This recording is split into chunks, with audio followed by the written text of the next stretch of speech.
Bonjour à tous et à toutes, ravie de vous retrouver pour ce nouveau webinaire de l'agence Cranes. Bonjour Christophe, je crois qu'on se connaît. Donc on démarre dans quelques secondes, donc à 10 heures pour voilà, un webinaire dédié à l'innovation pédagogique. Je me suis dit que ça pouvait être une bonne idée de démarrer comme ça la nouvelle rentrée scolaire. J'espère que tout le monde va bien. Je suis Séverine Charlon. Bonjour Laurent de La Réunion. Je ne sais pas quelle heure il est, La Réunion. C'est le soir ou c'est la fin de journée? Je crois que c'est la fin de journée plutôt, pardon. Ah, à midi, d'accord. Bonjour Cédric. Donc, bonjour à tous et à toutes. Il est 10 heures.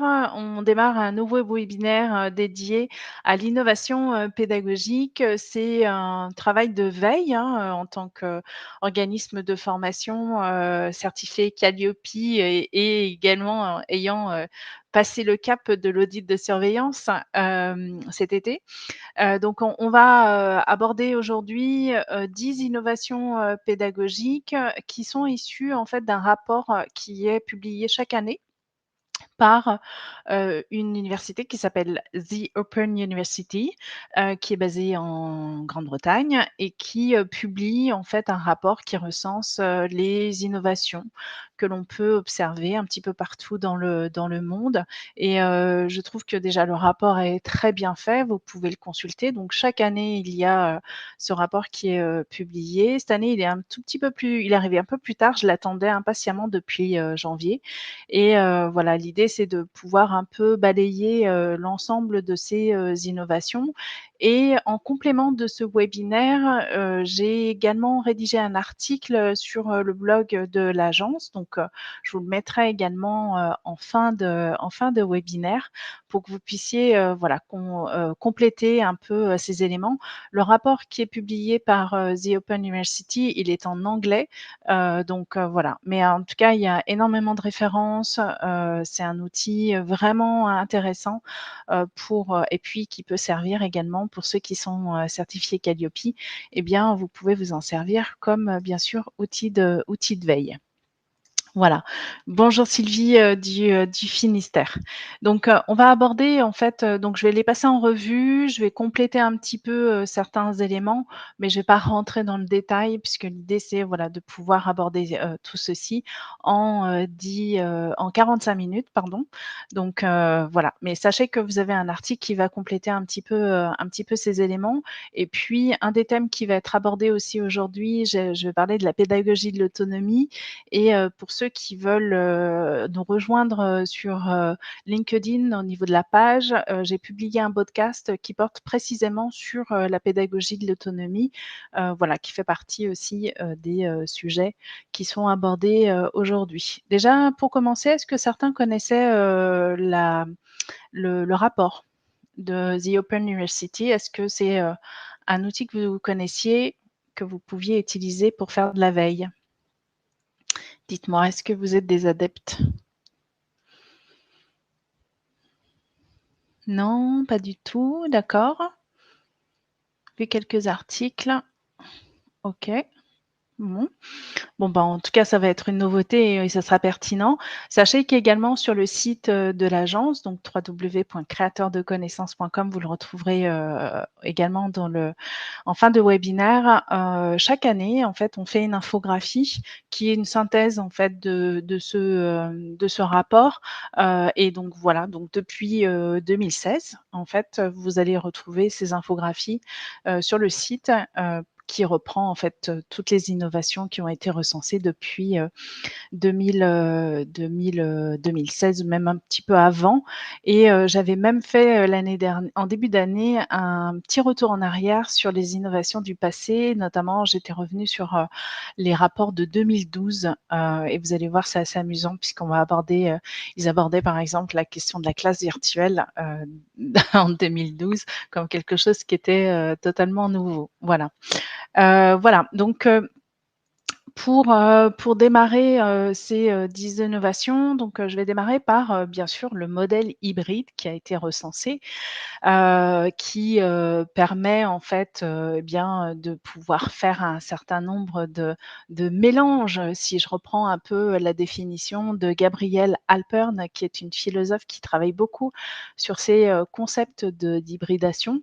C'est vrai qu'en formation, on a tendance à, le résumer, en présentiel, distanciel. On a un peu tendance à faire ça en formation, mais, le modèle hybride qui, voilà, fait partie un peu des thèmes, et des innovations qui ont été, on va dire, qui sont aussi la résultante, et la conséquence de la crise, sanitaire. Même si, on va dire, on était un peu plus en distanciel, mais aujourd'hui, on a tendance à voir justement, dans les formats de formation ou même potentiellement dans tout ce qui va être réunion, regroupement, de l'hybridation. Mais encore une fois, l'hybridation, finalement, on peut la voir de manière vraiment très large. C'est ce que dit, justement Gabrielle Alpern, que ça peut être une source d'innovation, ça peut être une source de créativité. Et si, je reprends un peu, justement ce qu'elle nous dit sur le terme hybride qui a été peu usité il y a quelques années et qui, finalement, qu'est-ce que veut dire hybride? Veut dire mélange, contradictoire, hétéroclite. En fait, c'est tout ce qui ne rentre pas, dans nos cases. Et pour vous donner par exemple, plusieurs exemples, on peut faire de l'hybridation, même dans du présentiel, sans aller forcément en intégrant, du numérique. On peut notamment moduler, les modalités, pédagogiques ou les formats, donc on peut aussi aller là-dessus. Pour vous donner un exemple, puisque l'agence Grens travaille beaucoup sur de l'ingénierie, pédagogique, aujourd'hui, par exemple, on est à l'origine d'une expérimentation qui a été, on va dire, validée, dans des appels à projets, sur les innovations, pédagogiques. Et en fait, on a organisé des parcours, des itinéraires, donc des actions de formation qui, sont vraiment dans cette optique-là de l'hybridation où en fait, vous pouvez avoir donc chaque individu va avoir un parcours propre à lui et tout s'organise, sur un espace de formation et chaque personne a son propre parcours qui peut à la fois, intégrer bien sûr du distanciel, de la FEST, du, présentiel, de l'immersif, de la réalité virtuelle. Donc on peut intégrer en fait, l'hybridation soit dans une conception collective ou également, dans une approche totalement, individuelle. Pour ceux que ça intéresse, cette expérimentation, elle s'appelle Dessine ton avenir pro et elle a lieu à Apt, dans le PACA, dans le Vaucluse, pardon. Et voilà, donc ça, c'est une des, hybridations qu'on peut aussi, imaginer. Est-ce que pour certains, vous avez, déjà, commencé, sur alors il y en a qui me disent qu'ils n'ont pas de son. Est-ce que tout le monde n'a pas de son? Thomas me dit qu'il y a pas de son.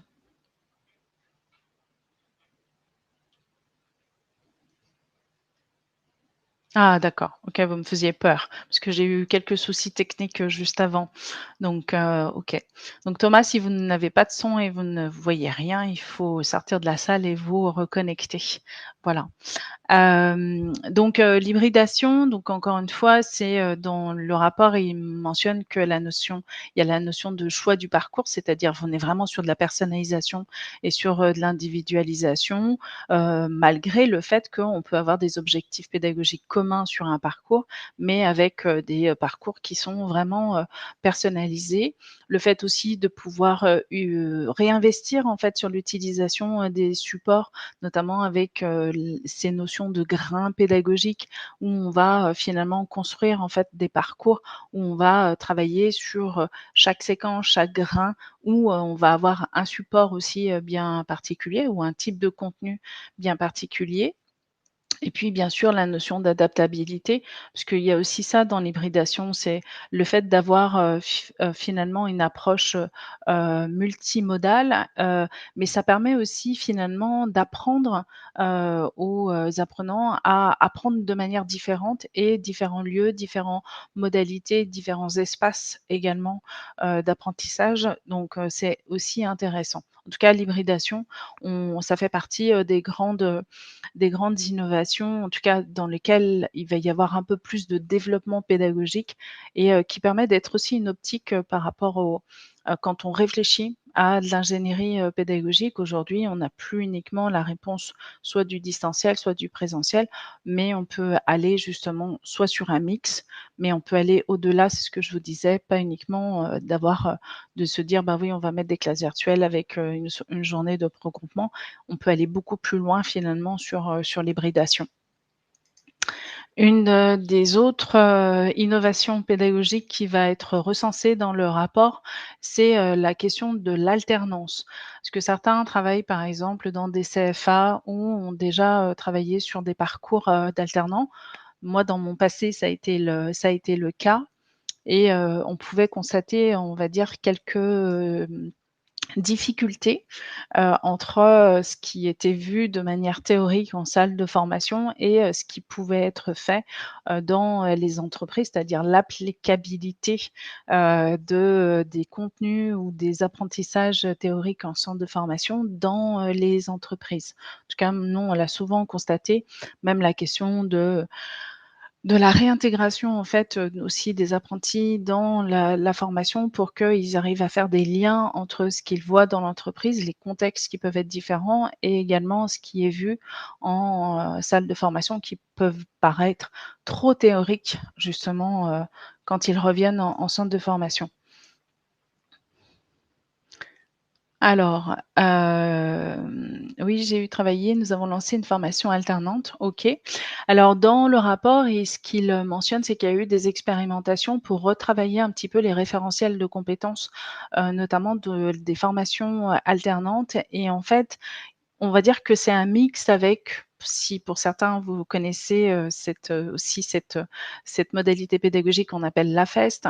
En fait, ils se sont, inspirés de, voilà, de ce que l'on peut faire dans les entreprises où en fait, ils ont écrit les référentiels de compétences en s'appuyant sur ce dont a besoin l'entreprise en termes de compétences opérationnelles et en fait, c'est ce qui va être abordé, et vu en formation, en salle de formation et donc dans les apprentissages plus théoriques. Donc en fait, le référentiel de compétences ou pédagogique n'est plus uniquement finalement ce que l'on a dans le titre, par exemple, ou le diplôme qui va être visé. On va s'appuyer sur, des référentiels, de compétences. Pour vous donner un exemple qui en plus est assez récent, c'est pour ça que je vous parlais également de l'expérimentation qui est faite avec,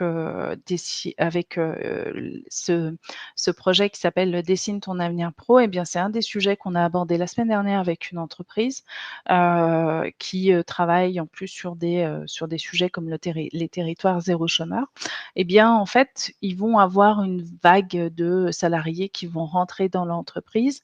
Alors, on n'est plus sur le format contrat de pro, contrat d'apprentissage, mais on est dans cet état d'esprit, c'est-à-dire que le centre de formation, en fait, va préparer les futurs, salariés qui vont rentrer dans l'entreprise et là, on a déterminé ce qu'attendait, l'entreprise en l'occurrence pour que finalement l'intégration se fasse correctement.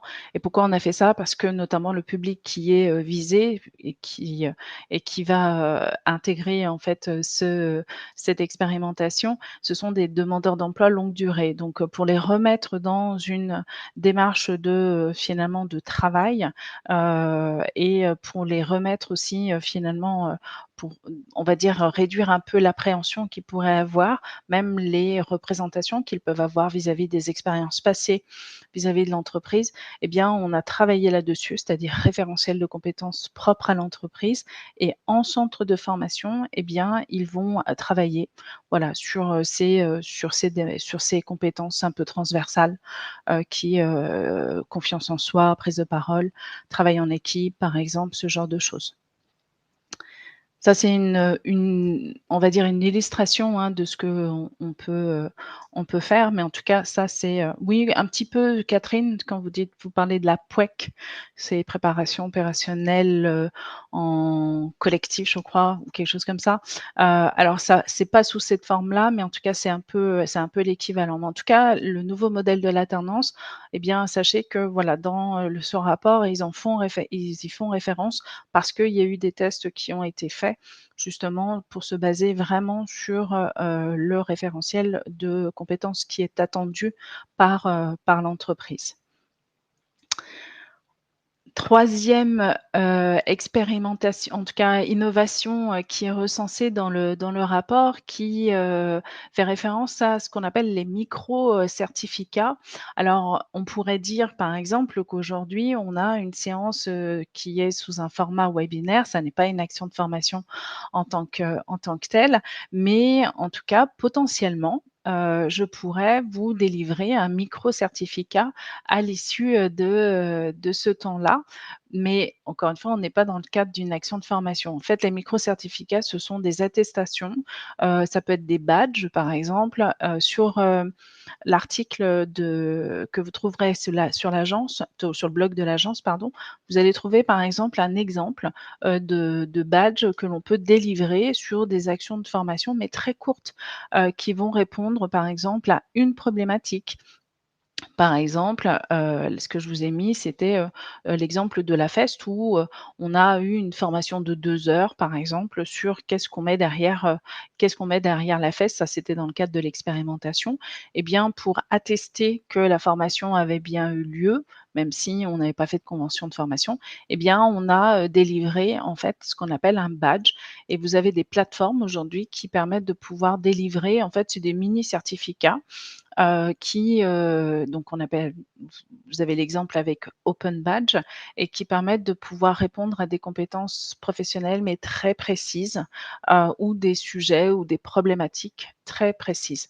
Donc voilà, donc ils en font en référence, mais en fait, on peut se dire que les micro-certificats, ce sont donc, encore une fois, des, formations de courte durée pour lesquelles donc les individus vont être formés et dans lesquelles ils vont avoir une attestation ou, finalement ça peut être la même chose, par exemple, à l'université où on peut, par exemple, se former sur un crédit, ou toutes les formations qui sont aussi, par exemple, délivrées pour, par exemple, connaître, comment dire? Dans un référentiel. C'est pas de la modularisation parce qu'on va encore plus loin que la modularisation, c'est-à-dire qu'on ne prend pas un module, on va prendre par exemple une séquence, un des thèmes du module et donc derrière ça peut faire l'objet, de ces, micro, certificats. Est-ce que certains ont déjà utilisé, les badges?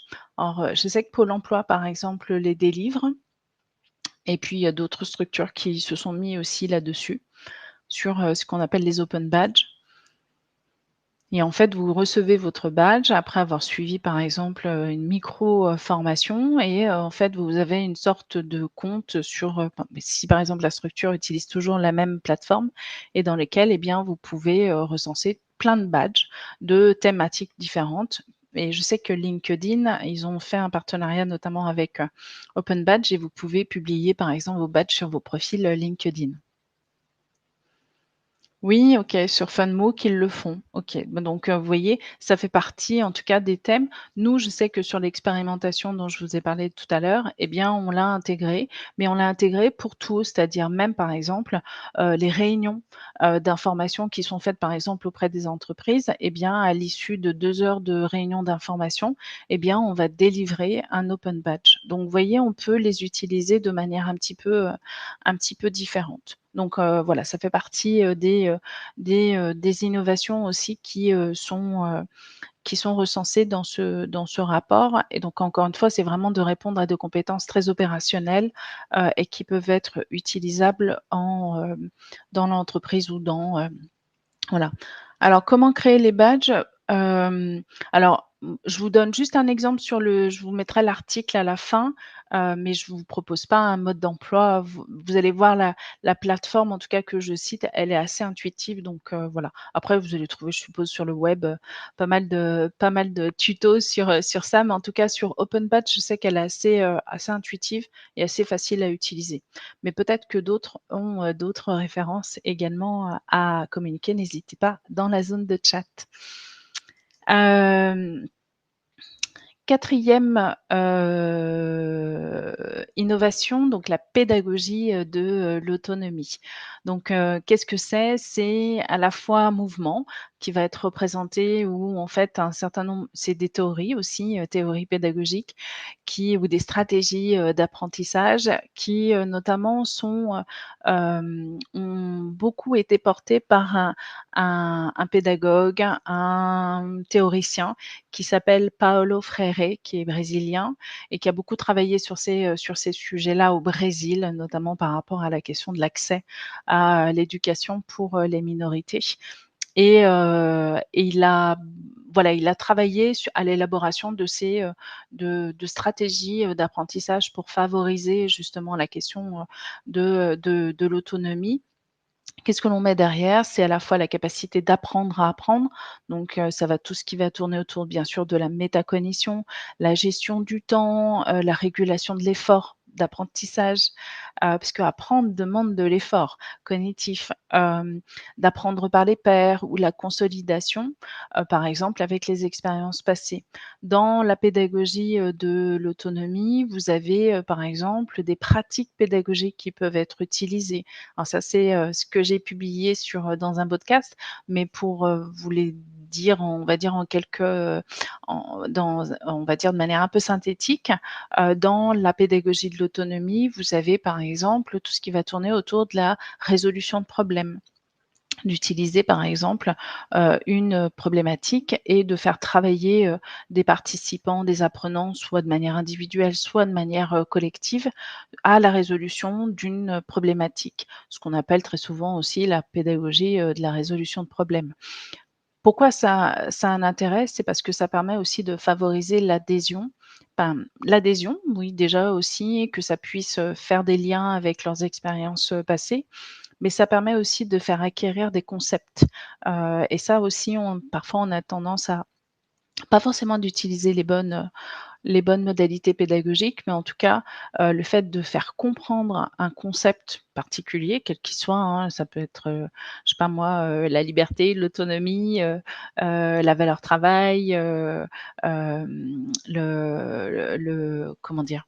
Le retour à l'emploi, enfin, plein de sujets qui permettent de pouvoir, faire comprendre et comment dire? Faire adhérer, la personne qui est on va dire en formation, mais lui faire des liens aussi avec son expérience passée pour qu'elle puisse finalement comprendre derrière, le concept qui est visé par la formation et donc une des pratiques pédagogiques qui peut être utilisée, par exemple, c'est la résolution de problèmes.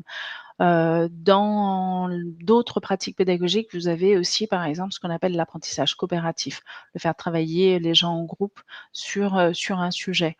Et puis aussi, vous avez on n'y pense pas souvent, mais c'est, par exemple, ce qu'on appelle l'évaluation formative mais pas, par le formateur ou la formatrice, mais par exemple par, l'apprenant. Moi, je le fais beaucoup, notamment dans les parcours de formation et bien ou même dans des parcours un peu plus longs. On va travailler à partir du référentiel, de compétences où, l'apprenant va se positionner en amont, pour déterminer son niveau de connaissances ou d'application sur tel ou tel sujet et puis on va lui proposer ce qu'on appelle une évaluation ou une auto-évaluation qui va être basée sur, les référentiels de formation et vous voyez, je l'ai fait cet été avec, un groupe que j'accompagnais où je leur ai demandé en fait, de s'auto-évaluer et également de déterminer en fait des stratégies, d'apprentissage pour, finalement combler, les manques qu'ils avaient pu percevoir. On s'est rendu compte que voilà, sur la partie, peut-être juridique, eh bien, il y avait des points qui étaient, nécessaires. Donc, derrière, il fallait qu'ils déterminent par eux-mêmes quels étaient les, plans, finalement leur stratégie, d'apprentissage pour, finalement répondre à ce manque-là. Donc, dans la pédagogie de l'autonomie, il y a un certain nombre de pratiques pédagogiques qui peuvent être utilisées et encore une fois, eh bien, quand on revient sur, ce qu'on a vu précédemment, par exemple sur l'hybridation, eh bien pareil, quand on veut, par exemple, former à distance, eh bien il faut s'interroger sur cette, justement sur cette question de l'autonomie, la capacité à apprendre seul et parfois, eh ben, ça nécessite que dans le référentiel ou dans le parcours, eh bien, on intègre des petites séquences comme ça, justement qui sont liées à l'autonomie.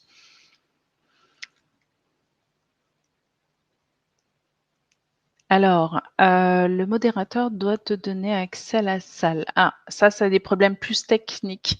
Alors Sandrine, je suis vraiment désolée, je ne vais pas pouvoir répondre techniquement à votre problème de connexion.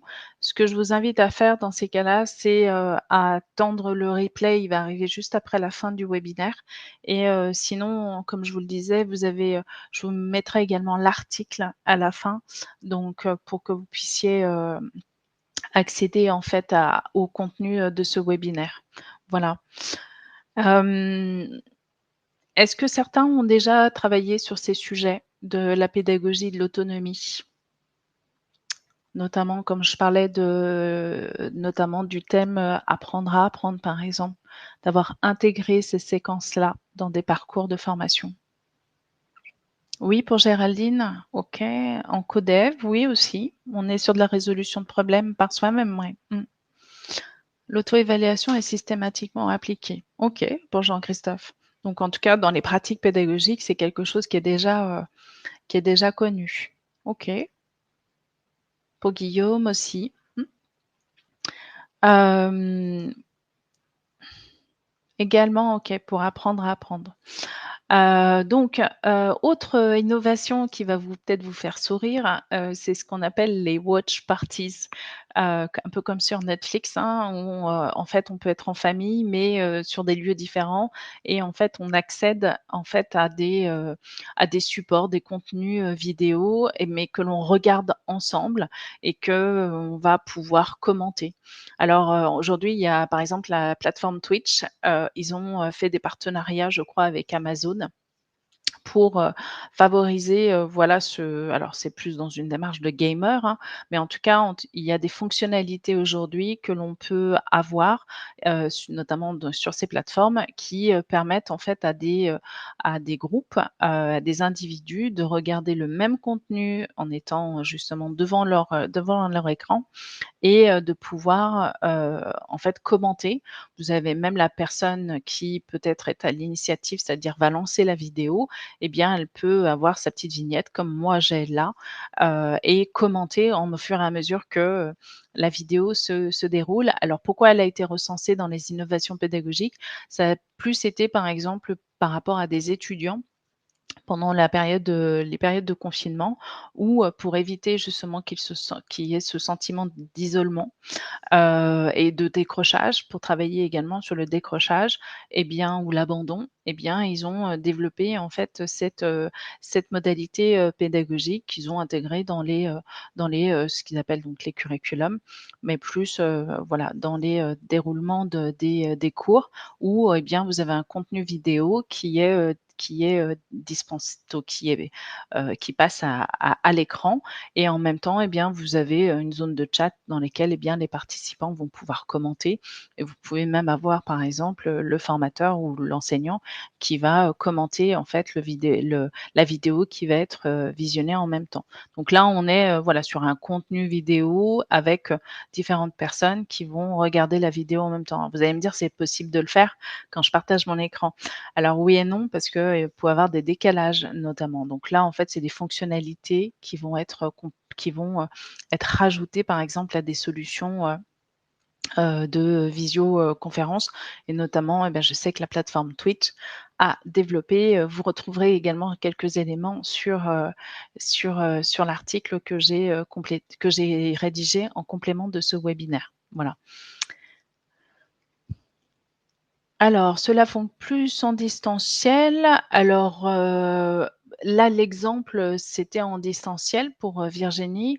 Après, il y a certainement des exemples en présentiel justement avec, des individus qui sont, qui potentiellement qui sont, dans des salles différentes. Donc, voilà. En tout cas, l'exemple qui a été mentionné était, principalement pour les cours à distance et pour, justement faire en sorte que les étudiants ne décrochent pas trop et se sentent moins isolés, justement par rapport à ça.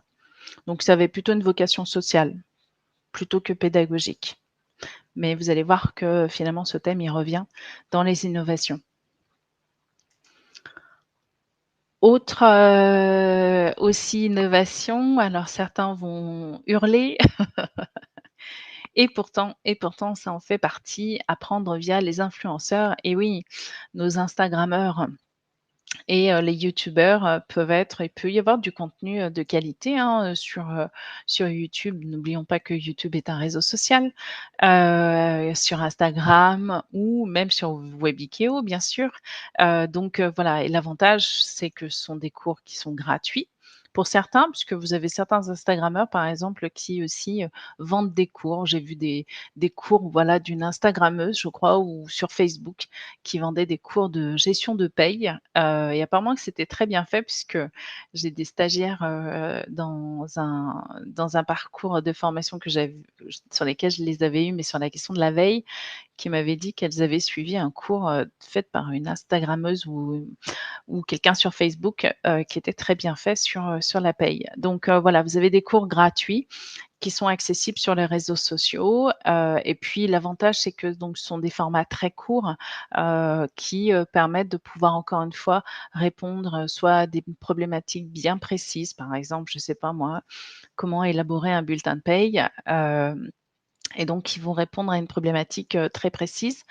Alors moi, je sais que j'ai tendance à, en fonction en ayant bien sélectionné bien sûr les contenus, à parfois aussi renvoyer sur ces parcours-là, qui sont proposés ou sur, des vidéos qui vont compléter un cours qui va être fait. Donc, on peut s'en servir également, comme on peut le faire parfois pour des MOOC, ou voilà. Donc, oui, vous voyez, Delphine, elle dit que son fils a beaucoup révisé, son bac. On peut avoir des contenus, il y a des contenus en histoire, par exemple, en sciences, en mathématiques. J'ai même vu, pour ceux qui sont intéressés pour, préparer les concours de la fonction publique. Il y a sur YouTube, vous avez quelqu'un qui reprend un peu, voilà, tout ce qui va être préparation de concours, et c'est très bien fait. Donc, voilà. Donc ça fait partie des innovations, il faut les prendre, en compte, voilà et encore une fois, ce sont des formats qui sont très courts. Beaucoup de oui, de groupes sur Facebook aussi. Alors là, on va être sur de l'échange, aussi entre pairs, mais on peut avoir, voilà, du contenu où vous avez quelqu'un qui va, aborder un sujet, une thématique, une problématique, sous un format, court. La contrainte, c'est qu'il faut bien sûr, être, membre de ce réseau social et bien sûr suivre aussi, la personne. Alors, distinguer les youtubeurs des influenceurs, pourquoi Catherine? Pourquoi est-ce qu'il faut, distinguer, les, youtubeurs des influenceurs? Ça, c'est une bonne, sachant que c'est la même chose, sauf que c'est la plateforme qui change. Après, vous avez des influenceurs, c'est peut-être sur la partie, sur le terme d'influenceur? Mmh. Ah, il en existe des vrais? Ça, je ne sais pas. Les influenceurs pédagogiques, oui, il y en a quelques-uns qui ont une certaine résonance quand ils s'expriment. Je pense à Denis Christol, par exemple, qui, est, quelqu'un qui a une certaine aura, sur LinkedIn. Je sais que, voilà, quand il écrit, c'est quelqu'un qui rédige pas mal aussi d'articles sur, la pédagogie. Ah oui, il y a une démarche, mercantile aussi bien sûr pour les influenceurs. Bah oui, c'est comme ça qu'ils se rémunèrent et qu'ils sont payés. Donc ça fait partie, voilà, des innovations. Une autre, innovation qui, va peut-être vous interpeller, et qui fait l'objet de recherches, aux États-Unis, c'est ce qu'on appelle donc, les pédagogies, du, foyer. Donc, vous avez une enseignante, chercheur qui est, professeure, de sociologie, je crois, aux États-Unis, en Californie précisément, qui s'appelle Dolores Delgado, qui a, fait plusieurs papiers, sur ces, pédagogie du foyer, c'est-à-dire en fait comment on enseigne à la maison, et notamment elle a travaillé auprès de la population mexicaine, pour voir un petit peu comment, dans les foyers, certains éléments, enfin certaines valeurs, ou stratégies, d'apprentissage pouvaient être, finalement enseignées à la maison pour permettre justement à des publics, des populations qui sont défavorisés ou en minorité, de finalement adhérer au code, plus institutionnel, normatif, notamment à l'université, notamment quand vous avez des familles où c'est la première fois, la et que sont les premiers à aller à l'université et n'ont pas forcément la possibilité d'échanger sur de la méthode de travail, voilà, de comprendre certains les univers qui peuvent être différents et notamment, elle a travaillé là-dessus, donc pour, essayer de déterminer comment, finalement, c'était enseigné, par exemple, sur les questions de moralité, sur la question de l'effort, ou travail, voilà, sur la mémorisation ou sur la question de la langue également. Donc l'apprentissage de la langue, donc ça fait partie aussi des innovations qui aujourd'hui, eh bien, finalement font, ont comment dire? L'objet, de recherches, de méthodologie. Donc derrière après c'est de décliner en méthodologie et potentiellement également en théorie pédagogique. Donc voilà, pareil, je vous laisserai, regarder sur l'article que j'ai rédigé où je mets des liens complémentaires je vous mets dans le webinaire, ce que je vous propose dans le webinaire. Est-ce que certains ont déjà entendu parler justement des pédagogies du foyer ou les ont déjà exploitées? Pour ceux qui travaillent plus dans le domaine scolaire, par exemple, ou même à l'université, hein. Je ne sais pas si à l'université en France, c'est quelque chose qui est utilisé. Ça pourrait être intéressant, hein, finalement de travailler là-dessus, notamment pour les décrochages universitaires, de s'en inspirer. Voilà. S'il y en a quelques-uns qui ont des contacts au ministère, dites-leur d'aller lire les articles de Dolores Delgado. Voilà. Hem, autre, innovation, aussi, très intéressante qui s'appelle la pédagogie, de l'inconfort. En fait, c'est d'aborder les questions, qui fâchent, donc pareil aux États-Unis, ils ont fait des expérimentations pour, dans un certain nombre de cours, notamment alors si je reprends ma petite fiche, donc et notamment, alors c'est pas aux États-Unis, c'est, donc, au Canada, à Toronto précisément, où ils ont, travaillé, pour, appliquer en fait cette pédagogie, de l'inconfort.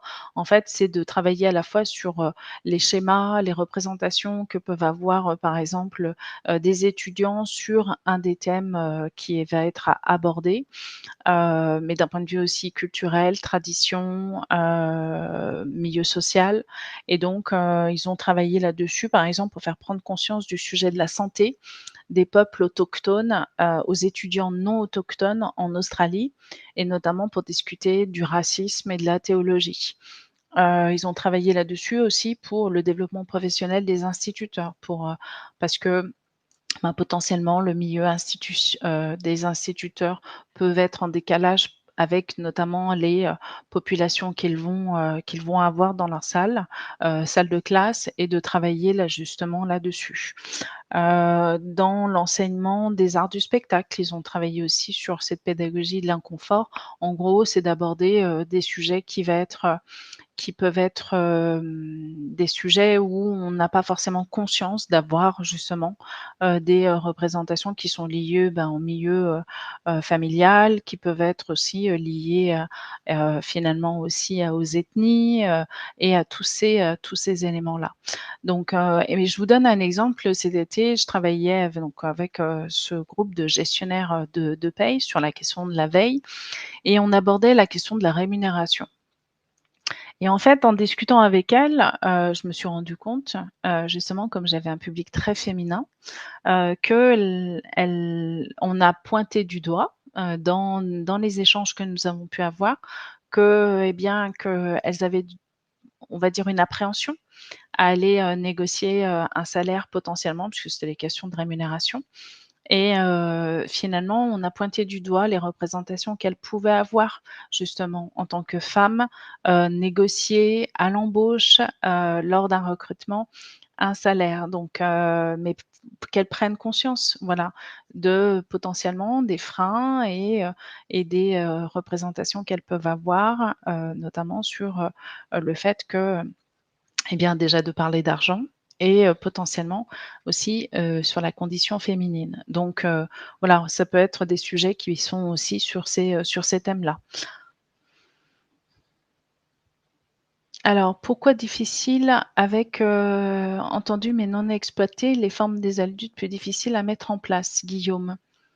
Pourquoi ce serait plus difficile, de mettre en place, ça? La pédagogie de l'inconfort? D'aborder des sujets qui fâchent?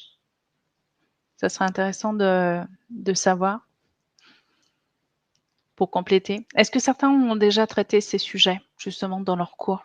Des sujets où on se dit: «Ouh là là, je vais pas aborder ça, c'est tabou» et les justement, ils l'abordent. Est-ce que vous l'avez abordé, les sujets tabous? Parfois, pour les indépendants, on a un peu tendance à ne pas le faire. On se dit: «Ouh là là, je vais pas être repris sinon». Yep, ouais, OK. Sous forme de questionnement. Mmh. Travailler sur les croyances limitantes, oui, est super importante, absolument. D'accord. Pas trop propice, Virginie, sur les questions, sur les formations que vous proposez? Ouais, c'est intelligence émotionnelle, d'accord, OK. Mmh. Donc voilà, vous allez retrouver en fait quelques éléments sur ça.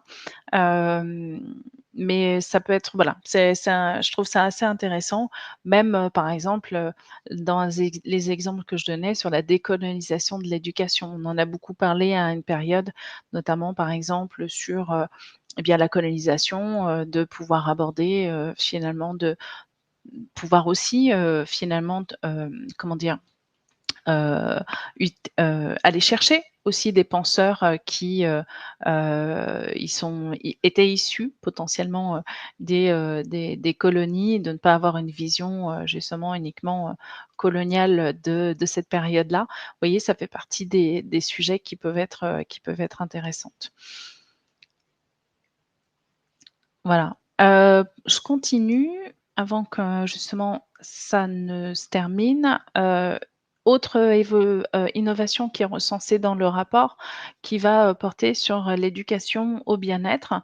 Donc, alors, le sujet est pas tout à fait nouveau parce que je suis allée voir un petit peu sur, le site de l'UNESCO où il y avait déjà en fait des stratégies, des plans, qui étaient, développés. Mais là, en fait, du fait de la crise sanitaire, l'UNESCO s'est un peu plus, penché là-dessus, bien que, là c'est ma petite critique, pour être allée voir, le plan en 5 points que je vais vous citer, ça me paraît quand même assez, comment dire? Conceptuel, notamment si je vous dis le plan de l'UNESCO en 5 points, c'est mettre en place une équipe en charge d'appliquer les normes mondiales pour la promotion de la santé à l'école, identifier les priorités, les objectifs et parties prenantes, sélectionner les stratégies de mise en œuvre et créer un plan d'action, Suivre les progrès par rapport aux objectifs et axes d'amélioration. Bon, OK. Personnellement, je trouve ça pas très ambitieux, mais je t et très conceptuel. La seule chose peut-être qu'on peut retenir de ce plan, c'est au moins de peut-être d'avoir un référent, ou une référente, qui, va être en charge de ces, questions. Alors forcément, c'est peut-être plus intéressant de travailler là-dessus, pour les centres de formation qui accompagnent, qui ont potentiellement un gros volume d'apprenants et de pouvoir réfléchir à ça, notamment sur les questions d'abandon et de décrochage, et de difficultés et de pouvoir avoir quelqu'un qui a ce regard-là et cette approche. Mais en tout cas, voilà, c'était pour, vous donner illustrer en quoi consistait le plan, en 5 points de l'UNESCO que je trouve, eh bien, un petit peu trop conceptuel à mon goût. Donc, voilà, je lis en même temps Eric, Catherine Testa fait beaucoup la promotion d'une formation sur la santé mentale, comme on forme au secourisme dans les entreprises. Oui, absolument, complètement, je trouve ça assez intéressant. Après, il faut pas tomber non plus dans les dérives, de ce qu'on a vu dans les années 2000, de tout ce qui tourne autour du développement personnel. Personnellement, voilà, je suis pas trop adepte à ça, mais bon. Enfin, la dernière qui va, vous faire plaisir pour certains en tout cas, ce qui est recensé encore une fois dans le rapport qui, s'appelle Walk and Talk en anglais. Donc, en gros, ça veut dire marcher, tout en apprenant.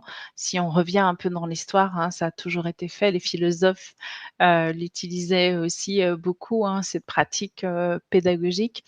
Et en fait, ce qu'ils, essayent d'expliquer, ils ont essayé d'aborder le sujet sous l'angle à la fois du comportement, du cognitif, de pouvoir, voir un peu quelles étaient les pratiques, l'intérêt et le bénéfice de ces modalités-là. Donc en fait, qu'est-ce que c'est? Eh bien, c'est de pouvoir, finalement aborder un thème pédagogique et potentiellement, par exemple, de pouvoir, concevoir dans un déroulement, de formation, une séance où en fait on va aborder un concept, en marchant. Voilà, donc au lieu d'être assis devant un écran, eh bien on va être en mouvement et on va, finalement explorer. Donc ça favorise en fait aussi, l'échange, les interactions entre binômes. On peut aussi travailler sur la question des représentations, sur, cette, modalité pédagogique aussi. Donc, ou ce format, ça peut être à la fois un format de formation, mais ça peut être aussi une modalité, pédagogique, à proprement dit. Donc, voilà, ça fait partie aussi, des innovations qui ont été recensées dans ce rapport. Moi, je l'ai utilisé quelques fois avec, certains groupes qui d'ailleurs étaient surpris, en disant: «Ouh là là, qu'est-ce qu'on va faire? On n'est pas, on ça nous sort de notre zone de confort» et oui, oui, en allant, justement travailler sur, à la fois des représentations ou notamment quand on disait tout à l'heure, sur la question des concepts, quand on veut, voilà, prendre conscience, notamment de certains sujets un peu théoriques, un peu conceptuels, eh bien, on peut utiliser cette modalité, pédagogique, en soi.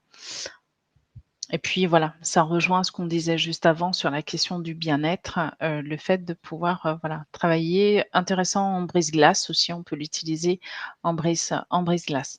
Donc le walk and talk, voilà, qui fait partie des innovations.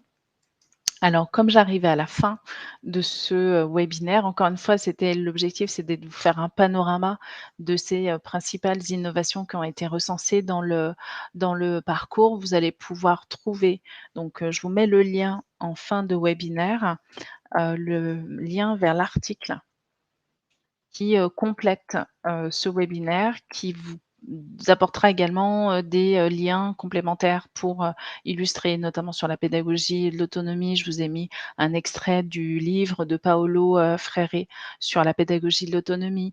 Vous allez trouver les liens qui renvoient sur la pédagogie du foyer à, justement un article sur, Dolores, Delgado. Pour, également le badge, vous allez trouver un lien vers, la plateforme Open Badge.